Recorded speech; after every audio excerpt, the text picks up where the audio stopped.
Welcome to the Strokecast. A Generation X stroke survivor explores rehab, recovery, the frontiers of neuroscience, and how to peel a banana with one hand.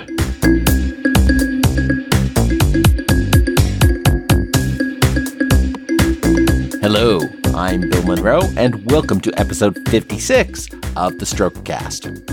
This will probably be a short episode this week. I'm busy packing and getting ready to go on my, I guess it's now my 7th annual JoCo cruise.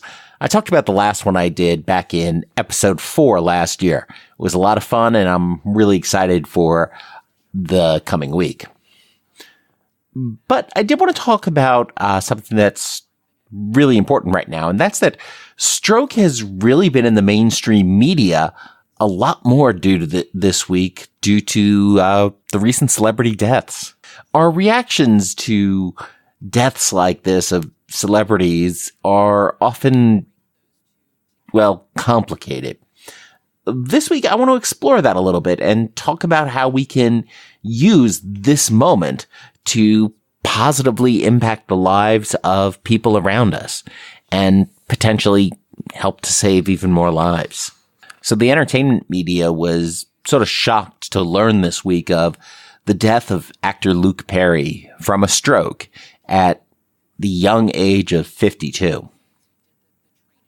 Now, I never really watched Beverly Hills 90210. I think I was just a hair too old at the time that it was in its heyday, and I think I was also living in a town that only had like 2 TV channels anyway. And I haven't yet gotten around to getting into Riverdale, his latest show. So I was never a big fan of Luke Perry, never had a problem with his performance, and really hadn't often given too much thought to his career. But I was certainly aware of his presence in pop culture. You really could not be aware of it in the United States over the last couple decades. And millions of people were shocked by his death at such a young age. Now, if you're a regular listener, you know that stroke can happen regardless of age. You don't have to be in your 70s, 80s, or 90s to have a stroke. Obviously, even children can have strokes. Last year, Harry Anderson of Night Court fame, comedian and magician, also died of a stroke, him at age 65. And other Hollywood stars have certainly survived stroke and gone on to great careers, including Kevin Sorbo, Aubrey Plaza of Parks and Rec fame, and Matthew Boy, known to fans of Steven Universe as the voice of Lars, and to fans of Two Broke Girls as Han. Celebrity stroke and death affects us in a different way than that of folks that we know. And sometimes we feel guilty about that, about having those feelings for people that we don't know. But it is more complicated than that. When it happens to folks that we know, there's something very personal and intimate in that connection that makes us feel something. Or maybe it's happened to an older relative we were never very close to, and we know it's something we have to deal with, and we don't have too many strong feelings. Or it happens to somebody younger in our families, and it can really shake us. But a lot of people don't necessarily see that same response to celebrity deaths, but celebrity deaths and celebrity strokes are impacting us in a different way. I think that's in part just because often we don't think of celebrities as real people. I mean, when someone famous, someone rich and powerful is brought down by a stroke, it sort of breaks the illusion that they are on a different plane, that they are fundamentally different from the rest of us. And of course they're people, of course they're humans, and of course at the core level they are the same. But when we look at celebrity as a thing, when we look at what it means to be famous from those of us who aren't, then it can certainly seem like they're a little bit different, almost that they're not real in some respects. But ultimately, as we said, they are just people, like you and me. The thing is, you can have all the money and fame and power and resources in the world, all of that money and fame of a Luke Perry, and still be brought down to death by something as simple as a clogged blood vessel or a leaky blood vessel in the brain.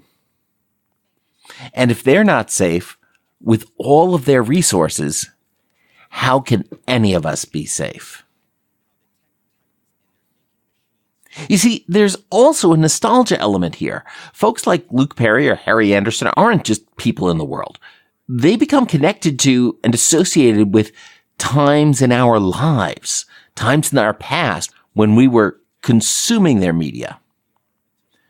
If we don't know them personally, we still associate them with those strong emotions, with those key moments, with those things that were going on in our lives as we were entertained by them.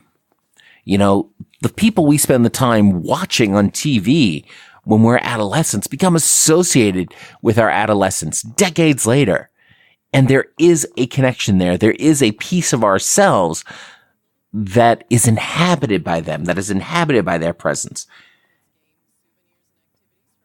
And when something as simultaneously dramatic and mundane as a stroke happens, that experience can become even more intense, and it starts to sort of disrupt our own self-images. It sort of attacks that part of ourselves that they became a part of years before. It's really interesting how all of that impacts our identity. And I think that's part of the reason why we feel these things, why we have such strong feelings about folks like Luke Perry when something terrible happens to them. So what do we do now? What do we do with this experience? First, I think it's important to realize that it's okay to be sad, and it's okay to feel lost for someone that you don't know personally. So don't feel guilty about that. It's helpful to evaluate those feelings and to understand those feelings and to think about how that person is connected to your life, what you associate with them. It's helpful to do that for your own mental health and emotional health, because when you do that, you do learn something about yourself. And that's always a good thing, to have that better sense of self-awareness. So don't feel guilty. Explore it. Second, this provides an opportunity to have a conversation about stroke with other folks. Now, I'm not going to pretend to know what Luke Perry or his family would want, but one way to honor him and other stroke survivors and stroke victims is to know your risk factors for stroke and control them. Make sure you and everyone around you knows the BEFAST warning signs: sudden loss of balance, sudden loss of eyesight or vision, sudden facial drooping, inability to hold both arms out, sudden slurring of speech. All of that means that it is time to call emergency services. It is time to call an ambulance and get to the hospital, because a stroke may be happening.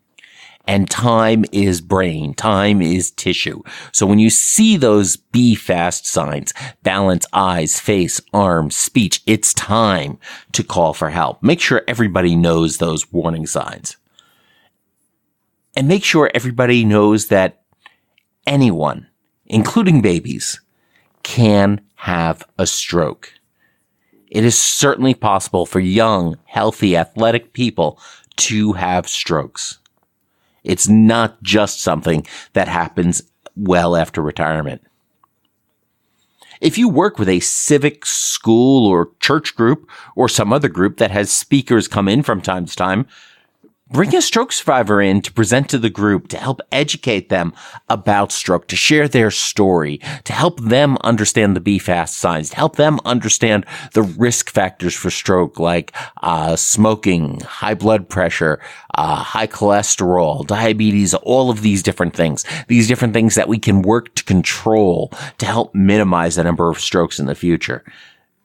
Invite a speaker in to come talk about those things. Invite a speaker in to come talk, share their story, and make those connections. Because a speaker who can actually come in and share their story is going to be more powerful than any collection of pamphlets or lists of bullet points. And if your group happens to meet in the Seattle area, I am Bill at Strokecast.com. Reach out to me. I'd be happy to come speak or to help you find someone else who can come speak to your group. Reach out to the local chapter of the American Heart Association or the equivalent group in your country for additional resources or additional speakers if you can't find anyone in your area. If you are a survivor, share your story.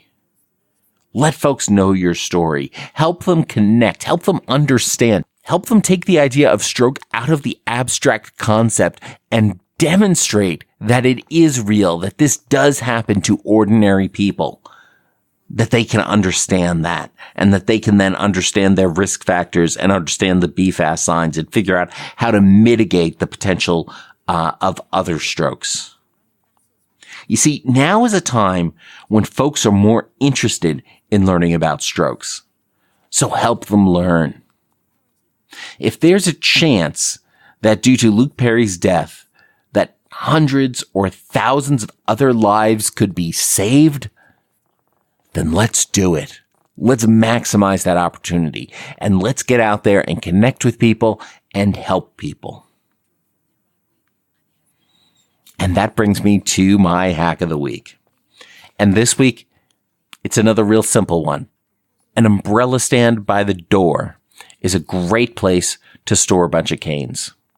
See, I have my 5 to 6 different canes that I have, and rather than have them scattered around the apartment or try to figure out where I put them or avoid tripping over them, I simply store all of my canes in an umbrella stand near the door. So I can just head on out to whatever adventure I am going to be having for the day, pick out the one that is best going to match my mood, my clothes, the terrain I'm going to be encountering, or the audience I am going to be interacting with, and just take that and head on out and be all set.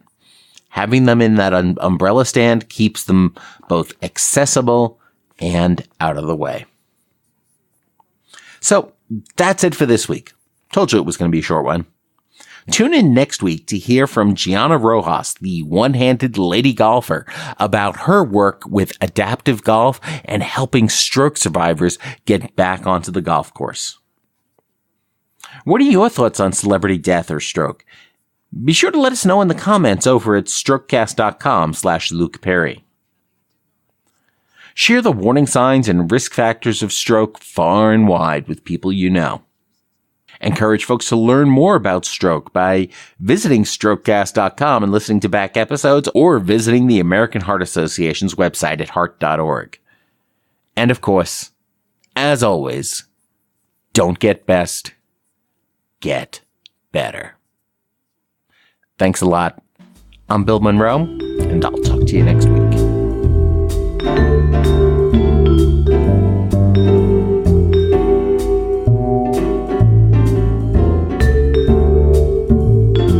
The Strokecast, Bill Monroe, and Bill's guests provide general information and entertainment, not medical advice.